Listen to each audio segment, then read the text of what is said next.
Hello dear students, आज हम करने वाले हैं how to transform sentences by interchange of parts of speech and this is the second part in this series.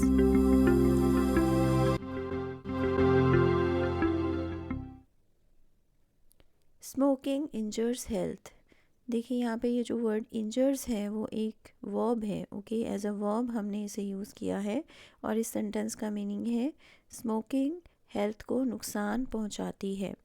और इसी sentence को आप इस तरह से लिख सकते हैं, smoking causes injury to health. देखिए यहाँ पर इंजरी वर्ड जो है वो एक नाउन है। ओके, यहाँ पर हमने नाउन को यूज़ किया है वर्ब की जगह पर, तो इस तरह से ये जो सेंटेंस है वो चेंज हो गया है, लेकिन इसका मीनिंग चेंज नहीं हुआ है। स्मोकिंग हेल्थ को नुकसान पहुँचाती है। ओके, इस सेंटेंस का मीनिंग ये है।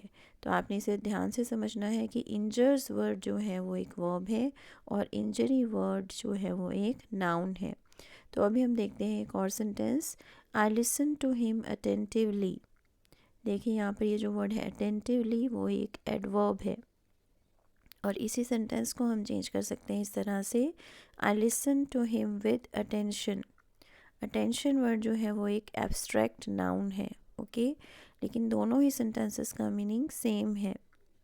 I listen to him attentively, मैंने उसे ध्यान से सुना था।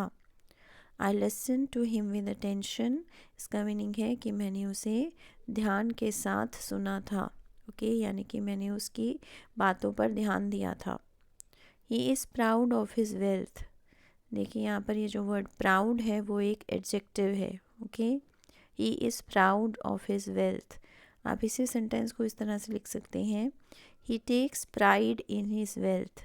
यहाँ पर देखिए प्राइड वर्ड यूज़ हुआ है प्राउड की जगह पर और उससे पहले हमने टेक्स भी लिखा है। प्राइड का मीनिंग होता है घमंड। ओके, घमंड या गर्व भी कह सकते हैं जिसे हम। तो प्राइड वर्ड जो है वो एक एब्स्ट्रैक्ट नाउन है। ओके, ये भी एक नाउन है। तो आज हम कर रहे हैं वो सेंटेंसेस जिनमें कि हमने नाउन यूज़ किए हुए हैं। तो अब देखते हैं एक और sentence, he was generous to his enemies. Generous word का मीनिंग होता है काइंड। ओके, और ये एक एडजेक्टिव है। ओके, काइंड का मीनिंग होता है दयालु। He was generous to his enemies. इस तरह से भी लिख सकते हैं इस सेंटेंस को, he showed generosity even to his enemies. देखिए यहाँ पर जेनरोसिटी वर्ड जो है वो एक एब्स्ट्रैक्ट नाउन है। तो जेनरस वर्ड को हमने जेनरोसिटी में चेंज कर दिया है और इस तरह से ये जो सेंटेंस है वो सेम है, यानी कि इसका मीनिंग सेम है। I examine the document carefully. देखिए यहाँ पर केयरफुली वर्ड जो है वो एक एडवर्ब है। ओके, और इस तरह से भी आप इस सेंटेंस को लिख सकते हैं, I examine the document with care. Okay, देखिए केयरफुली वर्ड को आपने केयर के साथ रिप्लेस कर दिया है और केयर वर्ड का मीनिंग होता है ध्यान से, उसका ध्यान रखना। तो केयर वर्ड जो है वो एक एब्स्ट्रैक्ट नाउन है। I examine the document with care. तो अभी हम एक और सेंटेंस देख लेते हैं, I have no belief in what he says. Belief word का मीनिंग होता है विश्वास और ये एक एब्स्ट्रैक्ट नाउन है।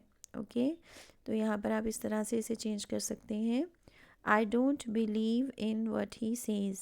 ओके, बिलीव वर्ड यहाँ पर एक वर्ब यूज़ की गई है। ओके, बिलीव एक वर्ब होती है और बिलीफ एक नाउन होता है। Okay, I don't believe in what he says, वह जो कहता है मुझे उस पर विश्वास नहीं है, मैं उस पर विश्वास नहीं करता हूँ, वह जो कहता है उसमें। Okay, so I hope you have understood today's lesson. Thanks for watching, keep learning, see you in the next video. Please subscribe to my channel if you haven't done it yet and please give me your comments also. Thank you.